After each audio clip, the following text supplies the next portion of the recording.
ನಮಸ್ಕಾರ ವೀಕ್ಷಕರೇ, welcome back to important video ಅಂತ ಹೇಳ್ತಾ ಈ ಒಂದು ವಿಡಿಯೋದಲ್ಲಿ ಏನಪ್ಪ ಹೇಳ್ತಾ ಇದ್ದೀನಿ ಅಂದರೆ ಸ್ನೇಹಿತರೆ, ಇಲ್ಲಿ ನೋಡಿ ಗೃಹಲಕ್ಷ್ಮಿ ಯೋಜನೆಯ 11ನೇ ಕಂತಿನ ಮತ್ತು 12ನೇ ಕಂತಿನ ನಿಮ್ಮ ಖಾತೆಗಳಿಗೆ ಜಮಾ ಆಗಬೇಕು ಅಂದರೆ ನೀವು ಕಡ್ಡಾಯವಾಗಿ ಈ ಒಂದು ಪತ್ರವನ್ನು ಸಲ್ಲಿಸಲೇಬೇಕಾಗುತ್ತದೆ. ನೀವು ಯಾವ ಒಂದು ಪತ್ರವನ್ನು ಸಲ್ಲಿಸಬೇಕು, ಯಾವ್ಯಾವ ಫಲಾನುಭವಿಗಳು ಈ ಒಂದು ಪತ್ರವನ್ನು ಸಲ್ಲಿಸಬೇಕು ಅನ್ನುವಂಥದ್ದು ಒಂದು ಸಂಪೂರ್ಣವಾದ ಮಾಹಿತಿಯನ್ನು ಈ ಒಂದು ವಿಡಿಯೋದಲ್ಲಿ ನಿಮಗೆ ಸಿಗುತ್ತದೆ. ವಿಡಿಯೋವನ್ನು ಮಧ್ಯದಲ್ಲಿ ಎಲ್ಲಿ ಸ್ಕಿಪ್ ಮಾಡದೆ ಕೊನೆವರೆಗೂ ನೋಡ್ತಾ ಹೋಗಿ. ಹಾಗೆ ನಮ್ಮ ಚಾನಲ್ನ ಇನ್ನೂ ಯಾರು ಸಬ್ಸ್ಕ್ರೈಬ್ ಮಾಡಿಕೊಂಡಿಲ್ಲ, ಸಬ್ಸ್ಕ್ರೈಬ್ ಮಾಡಿಕೊಂಡು ವಿಡಿಯೋಗೊಂಡೆ ಲೈಕ್ ಕೊಟ್ಬಿಟ್ಟು ವಿಡಿಯೋಕ್ಕೆ ಸ್ಟಾರ್ಟ್ ಮಾಡಿ. ಹೌದು ವೀಕ್ಷಕರೇ, ನಿಮಗೆ ಗೃಹಲಕ್ಷ್ಮಿ ಯೋಜನೆಯ 11ನೇ ಕಂತಿನ ಹಣ ಮತ್ತು 12ನೇ ಕಂತಿನ ಹಣ ಆಗಿರಬಹುದು, ಮತ್ತೆ ಪೆಂಡಿಂಗ್ ಹಣ ಆಗಿರಬಹುದು, ಕಳೆದ 2-3 ತಿಂಗಳಿಂದ ಹಣ ಬರುತ್ತಿಲ್ಲ ಅಂತ ಯಾರು ಫಲಾನುಭವಿಗಳು ಹೇಳಿದ್ದೀರೋ, ನಿಮಗೆ ಗೃಹಲಕ್ಷ್ಮಿ ಯೋಜನೆಯನ್ನ ಬಂದಿಲ್ಲ ಅಂದರೆ ನೀವು ಕಡ್ಡಾಯವಾಗಿ ಈ ಒಂದು ಪತ್ರವನ್ನು ಸಲ್ಲಿಸಬೇಕಾಗುತ್ತದೆ. ಅಂದರೆ ಕೆಲವರು ಮಾತ್ರ ಫಲಾನುಭವಿಗಳು ಈ ಒಂದು ಪತ್ರವನ್ನು ಸಲ್ಲಿಸಬೇಕು, ಎಲ್ಲ ಫಲಾನುಭವಿಗಳು ಸಲ್ಲಿಸುವಂತಹ ಅವಶ್ಯಕತೆ ಇಲ್ಲ. ಹಾಗಾದ್ರೆ ಯಾವ್ಯಾವ ಫಲಾನುಭವಿಗಳು ಈ ಒಂದು ಪತ್ರವನ್ನು ಸಲ್ಲಿಸಲಿಕ್ಕೆ ಆಗಿದ್ದೀರಿ ಎಂಬುದನ್ನು ನೀವು ಕೇಳುವುದಾದ್ರೆ ಸ್ನೇಹಿತರೆ, ಅದರ ಬಗ್ಗೆ ತಿಳಿಸಿಕೊಡುತ್ತೇನೆ. ಅದಕ್ಕಿಂತ ಮುಂಚೆ ಲಕ್ಷ್ಮೀ ಹೆಬ್ಬಾಳ್ಕರ್ ಅವರು 8ರಿಂದ 10 ದಿನಗಳ ಒಳಗಡೆ ಗೃಹಲಕ್ಷ್ಮಿ ಯೋಜನೆಯ 11ನೇ ಕಂತಿನ ಹಣ ಮತ್ತು 12ನೇ ಕಂತಿನ ಹಣ ಗೃಹಲಕ್ಷ್ಮಿ ಯೋಜನೆಯ ಹಣ ಜಮಾ ಮಾಡುತ್ತಾರಂತೆ ಹೇಳಿದ್ದಾರೆ.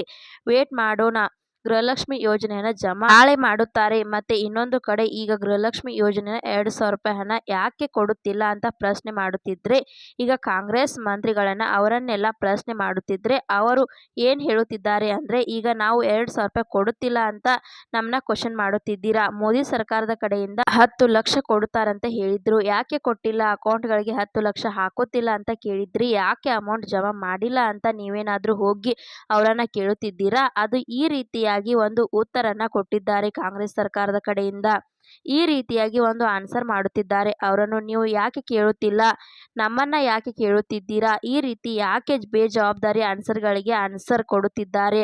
ಆದರೆ ಇವೆಲ್ಲ ಮಧ್ಯೆ ಲಕ್ಷ್ಮೀ ಹೆಬ್ಬಾಳ್ಕರ್ ಅವರು ಮಾಧ್ಯಮದವರ ಮುಂದೆ ಒಂದು ಸ್ಪಷ್ಟನೆಯನ್ನು ಕೊಟ್ಬಿಟ್ರು. ಯಾಕೆ ಅಂದ್ರೆ ಈಗ ಯೂಟ್ಯೂಬ್ ಆಗಿರಬಹುದು, ಮಾಧ್ಯಮದಲ್ಲಿ ಆಗಿರಬಹುದು, ಇನ್ನು ಮುಂದೆ ಗೃಹಲಕ್ಷ್ಮಿ ಹಣ ಬರಲ್ಲ, ಸರ್ಕಾರದ ಬಳಿ ಹಣನೇ ಇಲ್ಲ, ಒಂದು ಚರ್ಚೆ ಆದ್ರೆ ನಡೆಯುತ್ತಿತ್ತು. ಇವು ಎಲ್ಲದಕ್ಕೂ ಫುಲ್ ಸ್ಟಾಪ್ ಕೊಡೋದಕ್ಕೇನೆ ಲಕ್ಷ್ಮೀ ಹೆಬ್ಬಾಳ್ಕರ್ ಅವರೇ ಮುಂದೆ ಅವರು ಏನ್ ಮಾಡುತ್ತಿದ್ದಾರೆ ಅಂದ್ರೆ, ಇನ್ನು 8ರಿಂದ 10 ದಿನ ಒಳಗಡೆ ಹಣ ಜಮಾ ಮಾಡುತ್ತೀವಿ, ತಾತ್ಕಾಲಿಕವಾಗಿ ದೋಷ ಇದೆ ಅಂತ ಹೇಳಿದ್ದಾರೆ ಸ್ನೇಹಿತರೆ.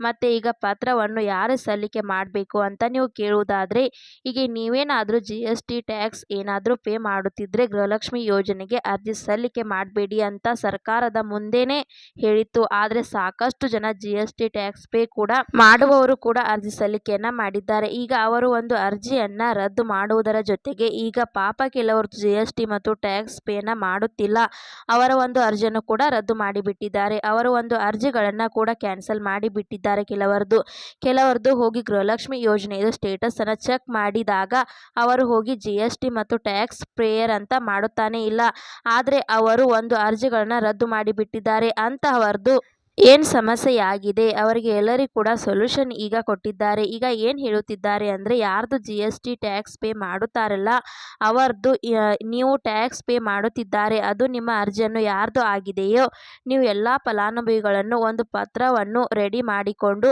ಸ್ವಯಂ ಘೋಷಣೆ ಪತ್ರವನ್ನು ರೆಡಿ ಮಾಡಿಕೊಂಡು, ನೀವು GST ಮತ್ತು ಟ್ಯಾಕ್ಸ್ ಪೇ ಮಾಡುತ್ತಿಲ್ಲ, ಅದು ಒಂದು ಸ್ವಯಂ ಘೋಷಣೆ ಪತ್ರವನ್ನು ರೆಡಿ ಮಾಡಿಕೊಂಡು ಅದನ್ನ ಪ್ರಿಂಟನ್ನು ಮಾಡಿಸಿ, ಇಲ್ಲಾಂದರೆ ನೀವೇ ಕೈಲೇ ಬರೆದುಕೊಂಡು ಈಗ ಸ್ವಯಂ ಘೋಷಣೆಗೆ ಪತ್ರವನ್ನು ರೆಡಿ ಮಾಡಿ ಅದರ ಮೇಲೆ ನಿಮ್ಮ ಸೈನನ್ನು ಮಾಡಿ, ಮತ್ತು ನಿಮ್ಮ ಒಂದು ರೇಷನ್ ಕಾರ್ಡ್ ನಂಬರನ್ನು ಬರೆದು ಮಹಿಳಾ ಮತ್ತು ಮಕ್ಕಳ ಕಲ್ಯಾಣ ಅಭಿವೃದ್ಧಿ ಇಲಾಖೆಗೆ ತೆಗೆದುಕೊಂಡು ಹೋಗಿ.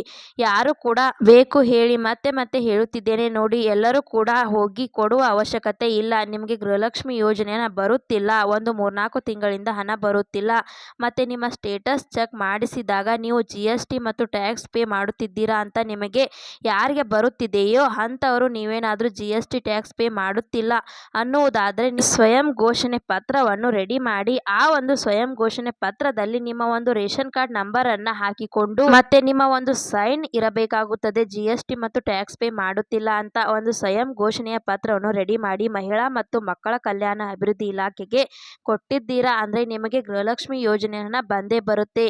ಯಾರಿಗೆ ಈ ರೀತಿ ಸಮಸ್ಯೆಯಾಗಿದೆಯೋ, ಯಾರು ಸ್ಟೇಟಸ್ ಸ್ಟೇಟಸನ್ನು ಚೆಕ್ ಮಾಡುವುದಕ್ಕೆ ಹೋದಾಗ GST ಮತ್ತು ಟ್ಯಾಕ್ಸ್ ಪೇ ಅಂತ ಅದರಿಂದ ನಿಮಗೆ ಹಣ ಬರುತ್ತಿಲ್ಲ ಅಂತ ನಿಮ್ಮ ಒಂದು ಸ್ಟೇಟಸಲ್ಲಿ ಯಾರಿಗೆ ಈ ರೀತಿ ಇತ್ತು ಅಂಥವರು ಫಲಾನುಭವಿಗಳು ಹೋಗಿ ಈ ಒಂದು ಸ್ವಯಂ ಘೋಷಣೆಯ ಪತ್ರವನ್ನು ಕೊಡಿ.